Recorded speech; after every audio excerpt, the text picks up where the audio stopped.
कैसे है ये पागलपन? ये पता नहीं क्यों है यार। आपने कभी बैठ मतलब के मुझे सोचा इस बारे से में? बहुत डर लगता था। पर आपने ये सोचा कभी इस बारे में कि भाई आज लाखों लोगों के सामने एक सिंपल सा लड़का हाँ। कहाँ से क्योंकि मेरे को आपकी जर्नी पता है, हाँ, तो ये पागलपन क्या है, कैसे है भाई?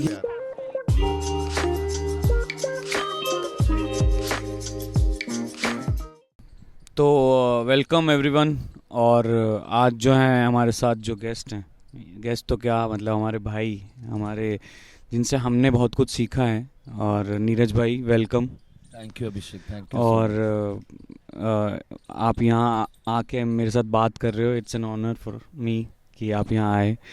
और तो बेसिकली ये जो पॉडकास्ट है, ये जो आइडिया है और इसका जो नाम है, अभी बात बाकी है, इसका यही है कि आई जस्ट वांट कि दुनिया को वो साइड दिखे या वो चीज़ें पता लगे जो एक आर्टिस्ट या एक इंसान फेस करता है उस काम के अलावा। आपकी जो पर्सनालिटी है वो स्टेज पे दिखती है, उसके अलावा नीरज भाई बहुत सारी चीज़ें से परेशान होंगे, बहुत सारी चीज़ों में आपको स्ट्रगल कर रहे होंगे, बहुत सारे आपकी अच्छी चीज़ें होंगी, तो वो सब चीज़ें आज हम बात करेंगे।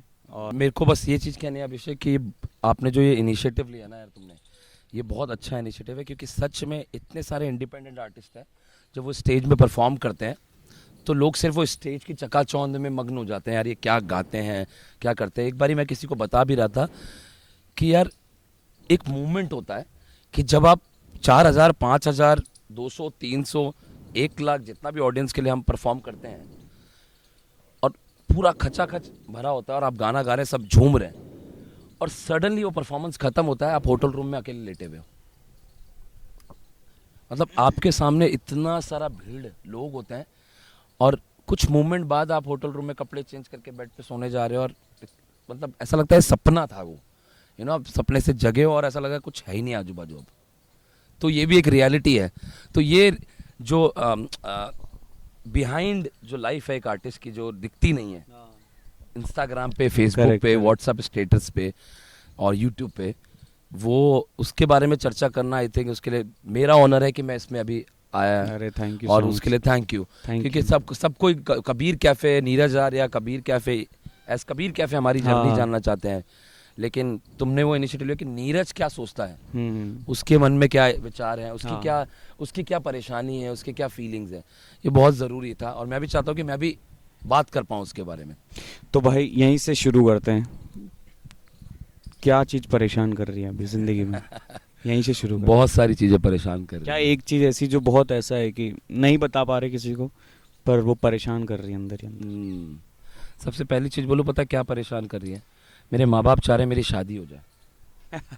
तो मेरा हर बारी, हर दिन सुबह यही होता है कि जब भी मैं घर जाता हूँ, क्योंकि मैं घर से दूर रहता हूँ, मम्मी पापा दिल्ली में रहते हैं, मैं मुंबई में रहता हूँ, तो 3 महीने में, 4 महीने में मेरे को अगर कभी कभार मौका मिल जाता जाने का, तो पहली चीज़ स्टार्ट होगी, अगर मैं खाना खा रहा हूँ या मैं आया हूँ एंटर, देखो कितना कमज़ोर हो गया है, अगर अभी शादी हो जाती तो खुश रह पाता है। तो ये एक चीज़ जो परेशान कर रही है एक हद में, क्योंकि हर चीज़ का एक समय होता है। हाँ, ये आज हम जो इंटरव्यू आपके साथ कर रहे हैं, इसका भी एक समय है। करेक्ट। उस समय के साथ आपको सब मिलता है।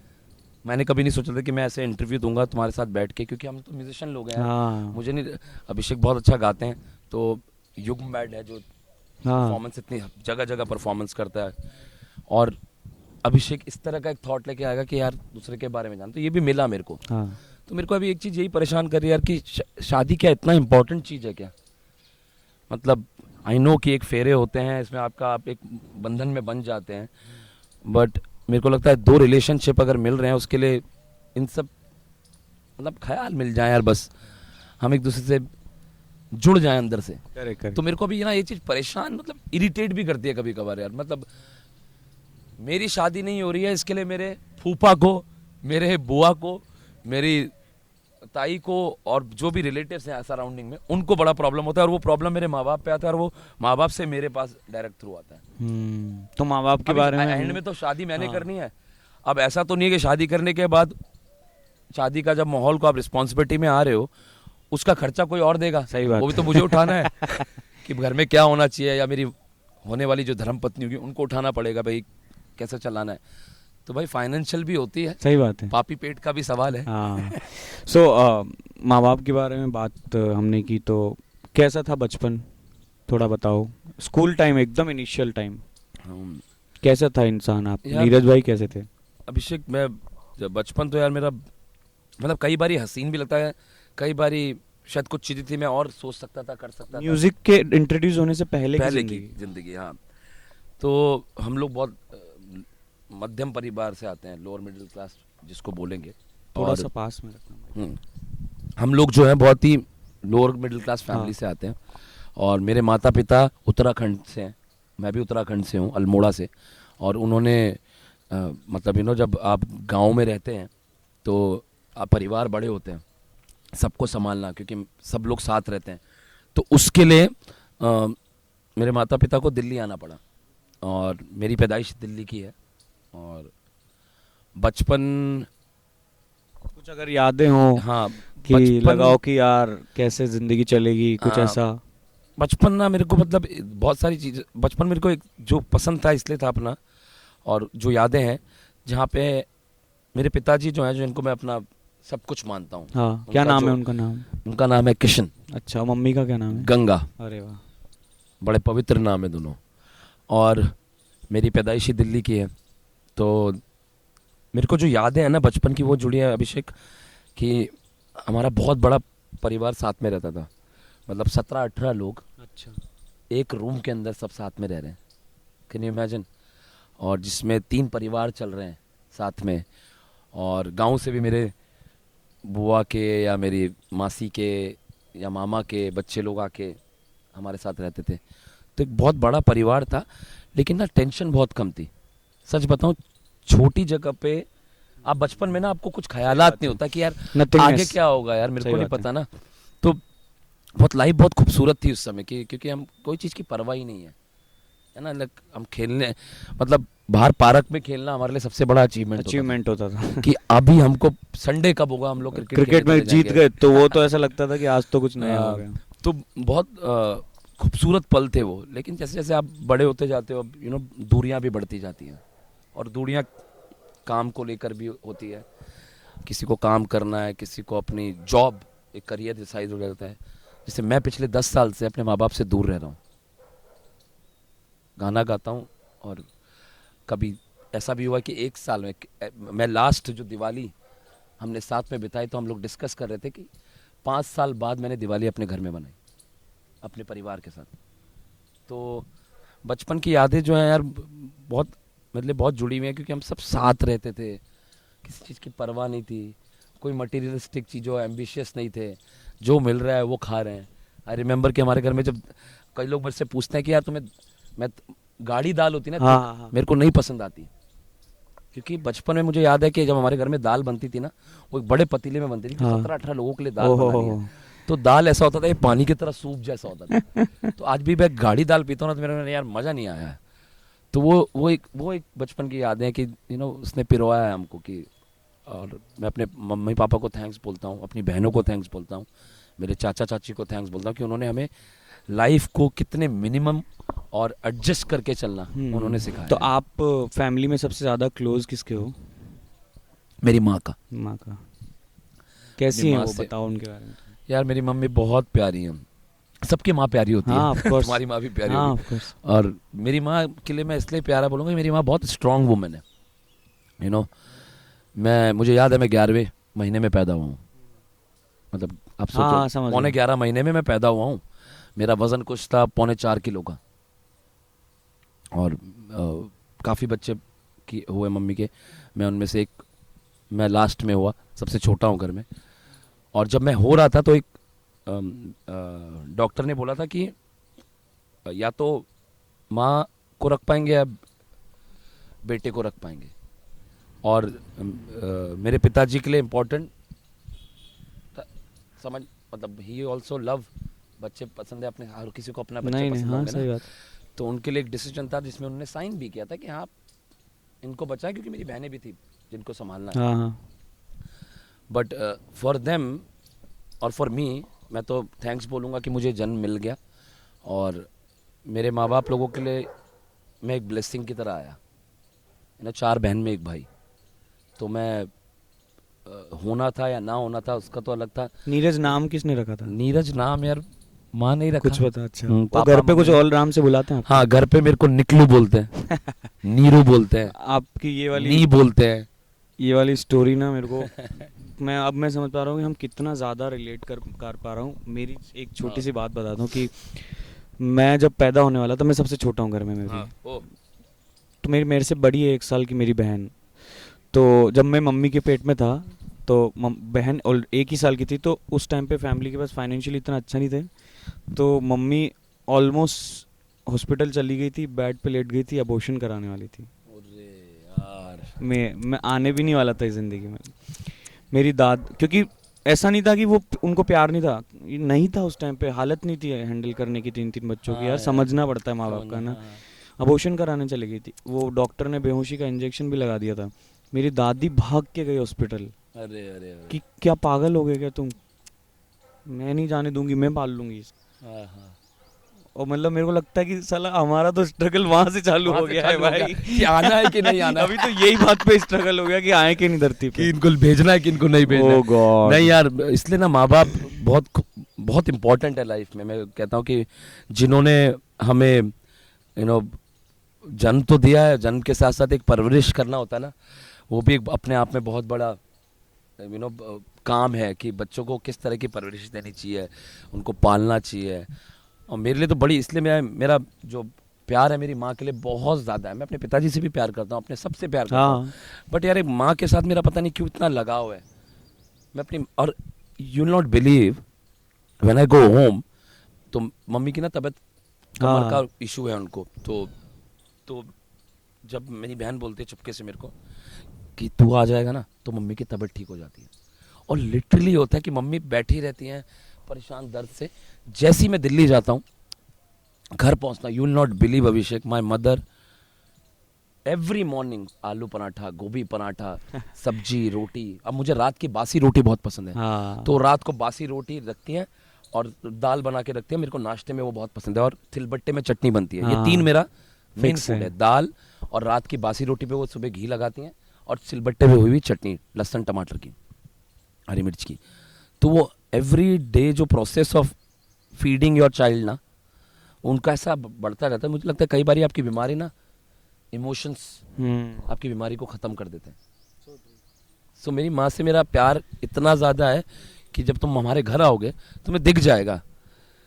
और वो ना कभी कभार मेरी बहनें भी बोलते हैं बहुत बायस्ड हो तुम, जब हम रहते तो हमें ऐसा तरीके से ट्रीट नहीं करते हो, इसको ही क्यों ट्रीट करते। तो फिर मेरी माँ कहती है नहीं मैं सबको करती हूँ, ये तो कभी कभार आता है घर पे, तो इसलिए मैं इसके लिए थोड़ा ज़्यादा कर देती हूँ।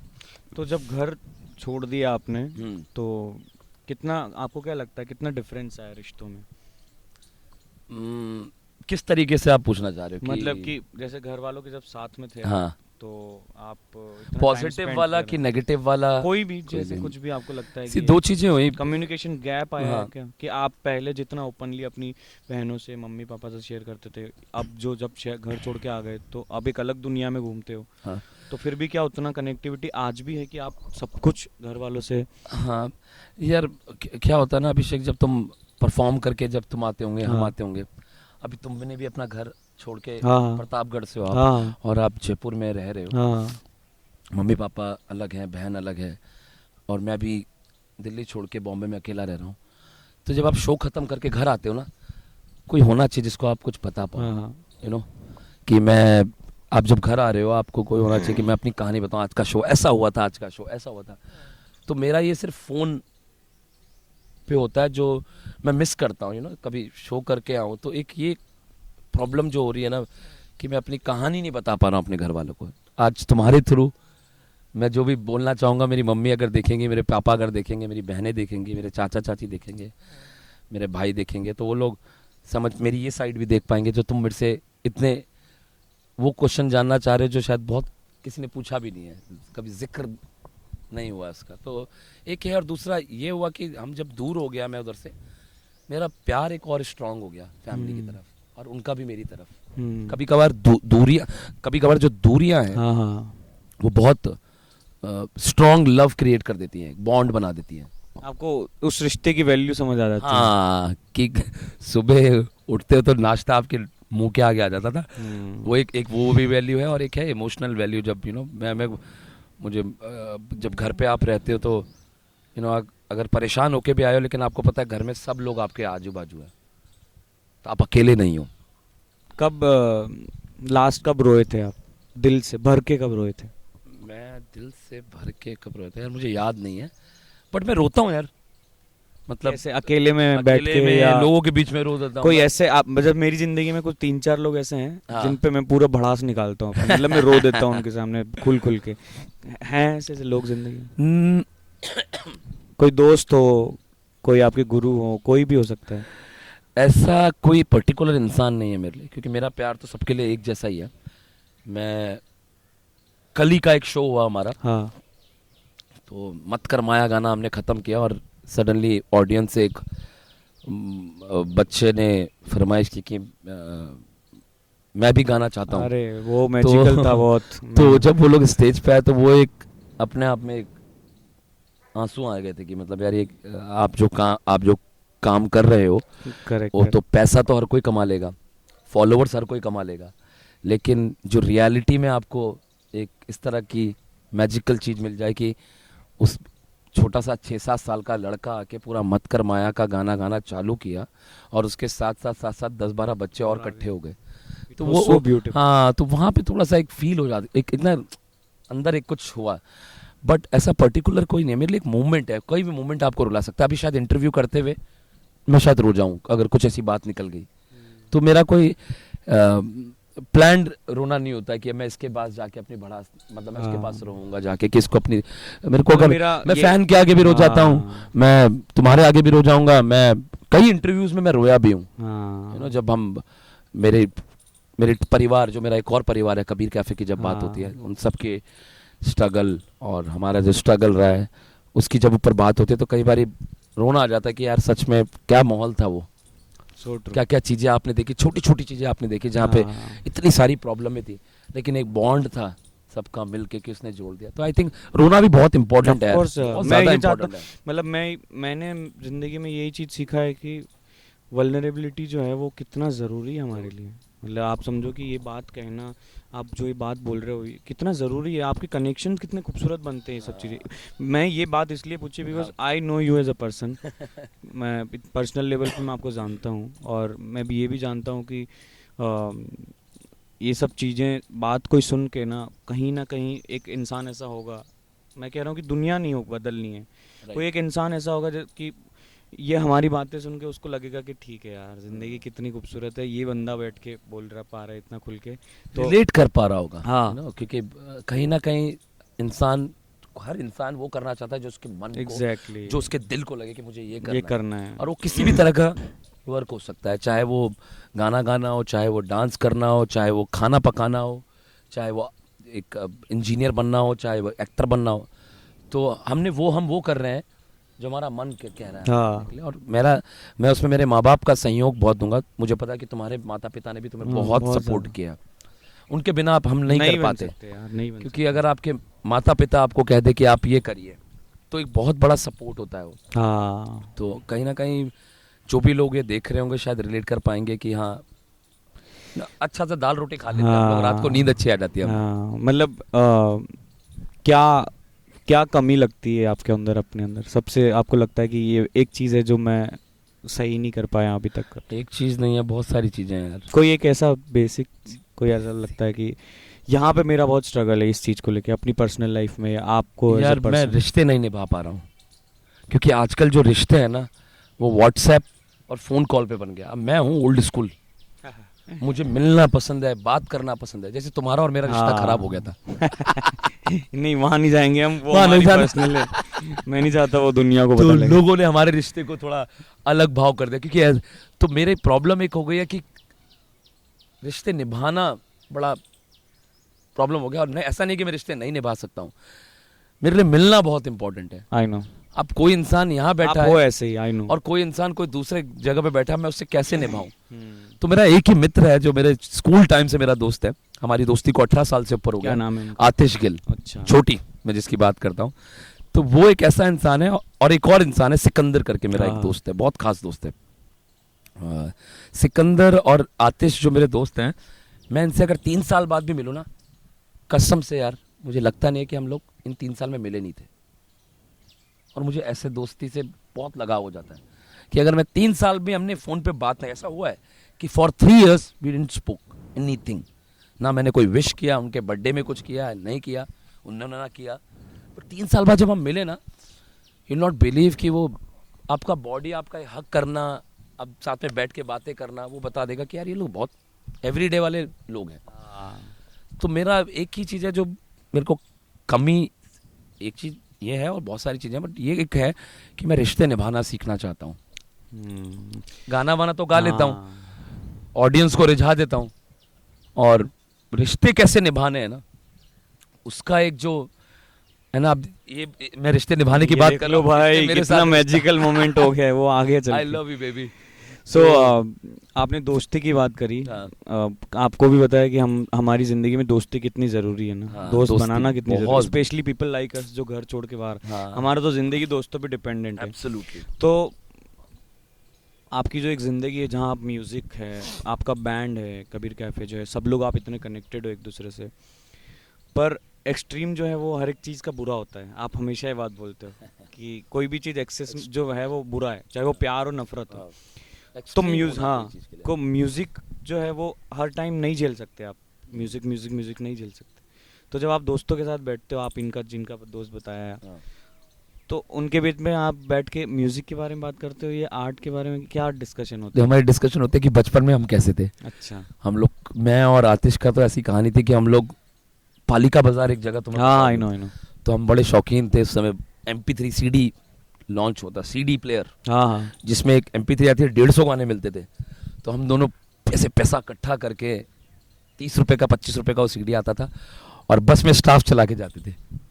दिल्ली में क्या सीन होता है कि भाई ये स्कूल का स्टाफ है, हाँ, ये कॉलेज का स्टाफ, यहाँ पे भी जयपुर में भी होता है क्या? हाँ। तो हम लोग ऐसे करके वहाँ जाते थे और वो फिर CD लेते थे। अभी वो हम दोनों का ये झगड़ा होता था कि भाई पहले कौन सुनेगा CD, तो हमेशा वही जीत जाता था। उसके अंदर थोड़ा सा मतलब इमोशनल है यार, मेरे घर पे भाई लोग भी हैं, उनको भी सुननी है, ये है सबको सुनना है। तो 3 दिन वो रखता था, हमारे बीच में डिस्कशन वो होता था जो पुरानी हमारे बचपन की कहानी। कभी म्यूजिक डिस्कस नहीं करते? म्यूजिक पता नहीं, जब आपके खास दोस्त होते हैं ना, जो इधर वाले दोस्त हैं, हाँ, उसको पता है यार तो कुछ है। वाह। और मुझे ये पता है कि यार ये भी कुछ है। तो असली दोस्ती वो होती है जब आपके करियर पे सवाल ना उठाए दोस्त कि तू ये क्या कर रहा है, तू ये क्या कर रहा है। वो होता है कि उसको पता है। तो आतिश मेरे से बात भी नहीं करता है कभी, वो इस तरह के क्वेश्चन नहीं पूछता है, अच्छा तेरा शो कैसा होता है यार, क्या होता है, ये होता है, नहीं। उसको पता है कि तू है। तो शायद वो जो गहरी दोस्ती होती है ना, वो पता करने नहीं, मैं ये इसलिए बात पूछी मैंने कि जहाँ से आप आए हो, है ना, जिस बैकग्राउंड से, या जो भी स्कूल टाइम रहा, फिर बॉम्बे में आए। बॉम्बे चमक है, अलग है ना। दिल्ली में आलसी लोग रहते हैं, बॉम्बे में मेहनती लोग रहते हैं। तो ये इस चमक ने कितना मतलब वो किया है, मतलब उस आते ही क्या उतना कंफर्टेबल फील किया उस शहर में, कि ऐसा तो नहीं लगा कि यार मैं कहाँ आ गया और मेरे को प्रूव करना है खुद को यहाँ पे? या मेरे साथ क्योंकि बहुत ज़्यादा हुआ ये, जब मैं जयपुर आया ना, क्योंकि अब मैं एक बहुत छोटे शहर से आया, तो मेरे लिए इतना डिफिकल्ट हो रहा था इनिशियली, कुछ मेरे अंदर एक्सेप्टेंस नहीं थी बहुत सारी चीज़ों को लेकर, है ना, कि मेरे को लग रहा था कि मतलब मैं ये बात बोलना चाहता हूँ कि मेरे को लगता था उस टाइम पे, मेरी सोच ऐसी थी कि कपड़ों पे मैं लोगों को जज करता था, किसी के रहने के तरीके से। कोई इंग्लिश में बात कर रहा है तो मैं ऐसे सोचता था कि ये कौन लोग है यार, क्योंकि हम लोग वहाँ पे कभी डिस्कशन ही नहीं हुआ। मेरे लिए तो ऐसा नया वर्ल्ड था ये सब कुछ यहाँ के। कैसा क्या था उधर? मेरे लिए भी कुछ चीज़ों में शायद सिमिलर होगा कि मैं जब आया तो आप एक 17-18 लोगों के झुंड में आप रहते हैं, एक परिवार में, और सडनली आप एक ऐसे शहर में आते हैं कि जहाँ पे बहुत फास्ट लाइफ है। मतलब भाग रहा है। अगर किसी इंसान ने सुबह की लोकल ट्रेन, अपनी जो ट्रेन, बॉम्बे में सबसे प्यारी चीज़ पता है क्या लगती है मुझे? Local train. उसका जो टाइमिंग है वो रुकती नहीं है, चलती रहती है, और बहुत लोगों को लेके चलती है, इधर उतारती है, फिर उधर से लेके आती है। तो अगर सुबह की इंसान की अगर लोकल ट्रेन मिस हो गई उसके टाइम की वजह से, वो दूसरों का टाइम भी ख़राब कर देता है, मूड ख़राब हो जाता है उसका पूरा। तो मेरे लिए बहुत नया शहर था कि लोगों का सोचना अलग है, लोगों का बात करना बहुत अलग है वहाँ पे, और बहुत टाइम लगा उस पर एडजस्ट करने के लिए। बट इन दी एंड हम लोग हिंदुस्तान में ही है, कोई अलग देश में तो है नहीं हम, सही बात एक अलग कोई अलग कॉर्नर तो है नहीं सही बॉम्बे, बात है। पार्ट तो वो हिंदुस्तान का ही है। तो और जब आपका यहाँ अंदर मचा हो ना कुछ, ये करना है कुछ, तो आप सबको अपना बना सकते हो। तो मेरे को याद है कि मेरे को इस रोडों में गाना बहुत पसंद है, आज भी पसंद है। कैसे है ये पागलपन? ये पता नहीं क्यों है यार, आपने कभी बैठ मतलब के मुझे सोचा इस बारे से में? बहुत डर लगता था।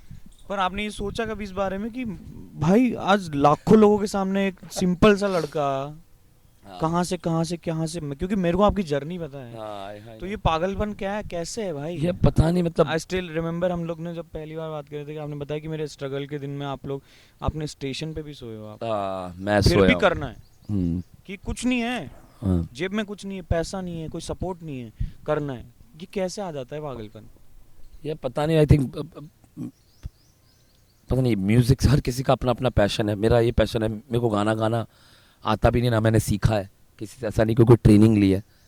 और पता नहीं, मुझे अच्छा लगता है जब आप बुलंद आवाज़ में और अपनी बात को कहना चाह रहे हैं, तेज का गा के चिल्ला के, और सुनने वाले लोग इकट्ठे हो जाते हैं, उसका एक अपना फीलिंग है। मैं ही नहीं कहूँगा कि मैं जब रोड पे गा रहा हूँ 10 लोगों के बीच में, और मैं अगर 1 लाख लोगों के सामने स्टेज में परफॉर्म कर रहा हूँ, वो कोई डिफरेंस है मेरे लिए। मेरे लिए सिर्फ वो है कि सुनने वाले तो लोग हैं, चाहे उनकी क्वांटिटी इम्पोर्टेंट नहीं है कि नंबर कितने आ रहे हैं, बट लोग तो हैं। तो ये पागलपन का यार, मैं भी कभी कभार, अभी जब हम कल का जो शो हुआ, तो मुझसे पूछा यार आपको कैसा लग रहा था, तब एक सज्जन मिले, उन्होंने पूछा कि यार how did you feel about it last night, like Jawahar कला केंद्र में इतना सारा क्राउड कभी नहीं आया है, आप परफॉर्म कर रहे हैं, बाहर गेट के बाहर लोग गेट से अंदर घुसना चाह रहे हैं, और सोल्ड आउट इवेंट है। तो मैं उनको बताता, मैंने कहा मुझे ये भी सपना है मेरे लिए।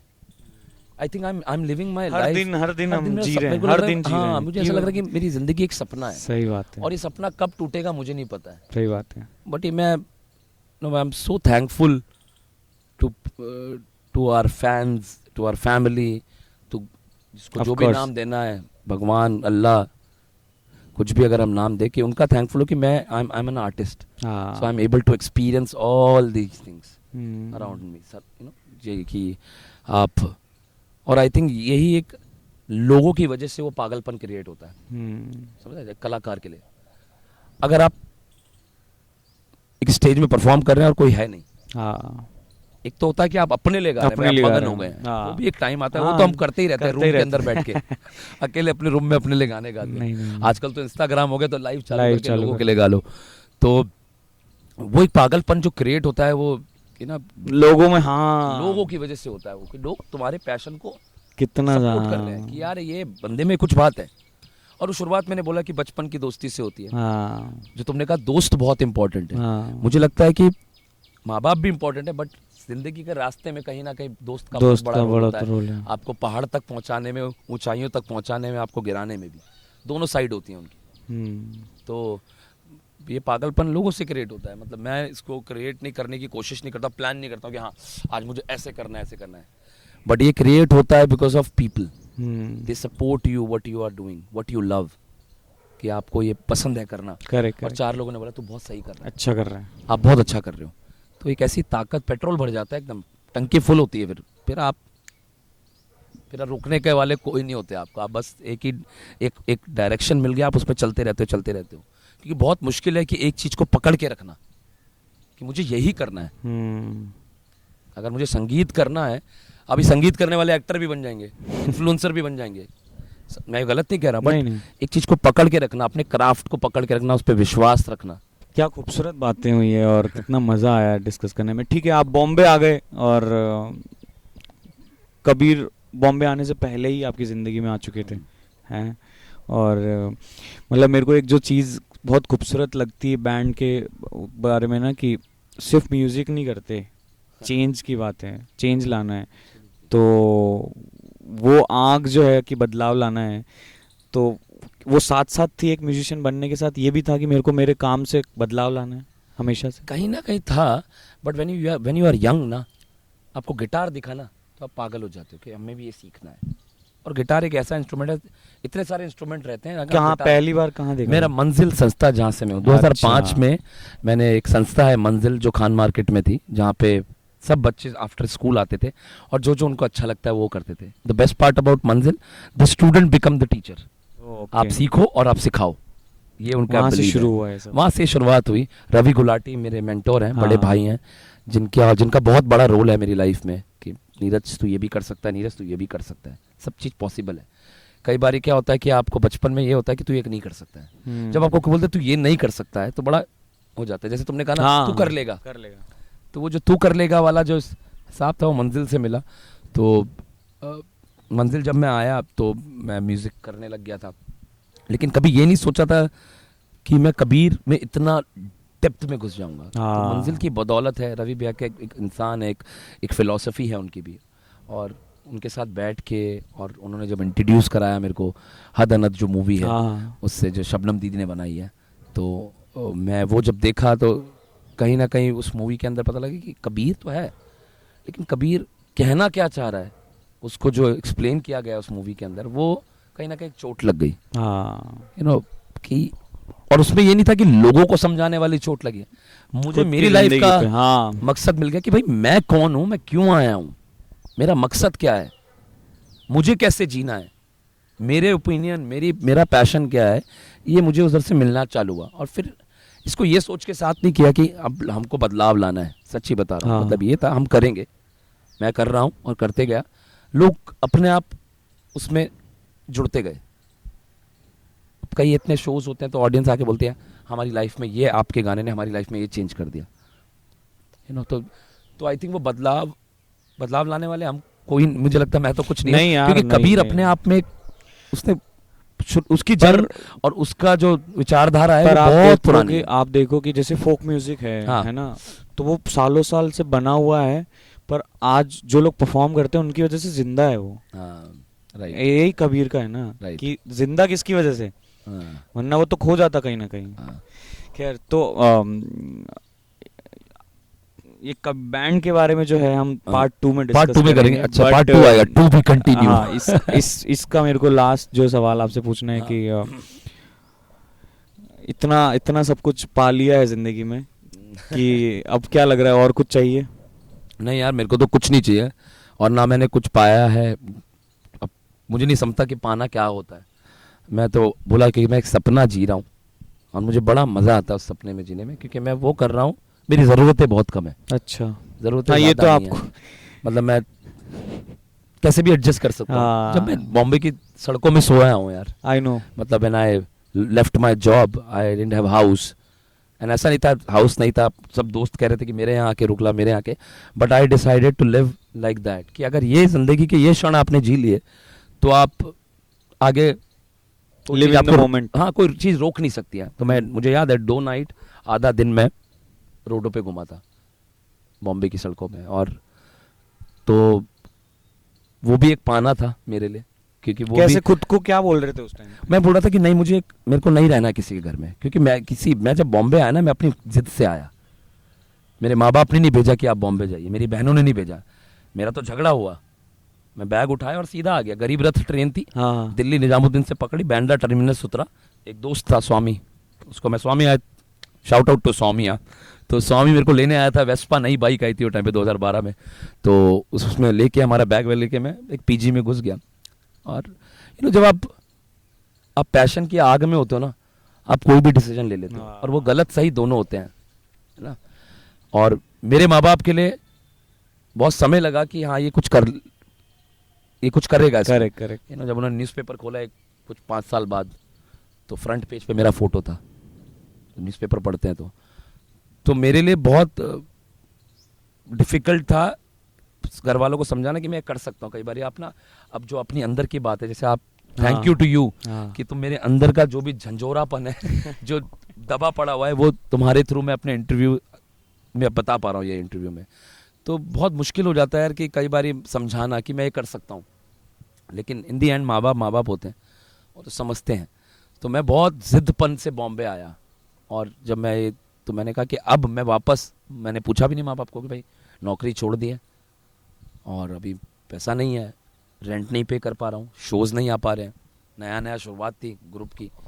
तो फिर मैंने ये जिद खुद ही ली कि भाई मैं ये रह के देखूंगा कि क्या होता है इससे। और मैं रहा, और मैंने को लगा कि मैंने अगर ये कर लिया है, वहां से फिर एक नई जिंदगी चालू हुई। जिंदगी चालू हो गई। अब मैं कुछ भी हो या ना हो, मैं जी सकता हूँ यार। वाह, तो ये जो अब क्या है, जर्नी है भाई, मतलब अब इसके बाद की जर्नी जो है हम लोग सेकंड एपिसोड में रिकॉर्ड करेंगे, क्योंकि ये मूवी है भाई। मैं नहीं चाहता कि ये एक ही बार में सब कुछ मिल जाए, हमको चाहिए कि अभी और अच्छे से डिस्कस हो इस बारे में। Thank you, kind of you यार Abhishek, I love you for that.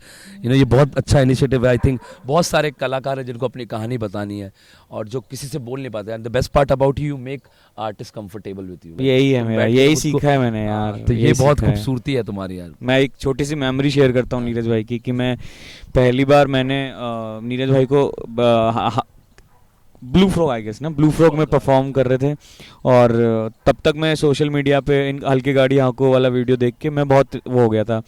उसके बाद जो है मैं जब गया, और हम लोग मैसेज पे बात भी करने लग गए थे फेसबुक पे।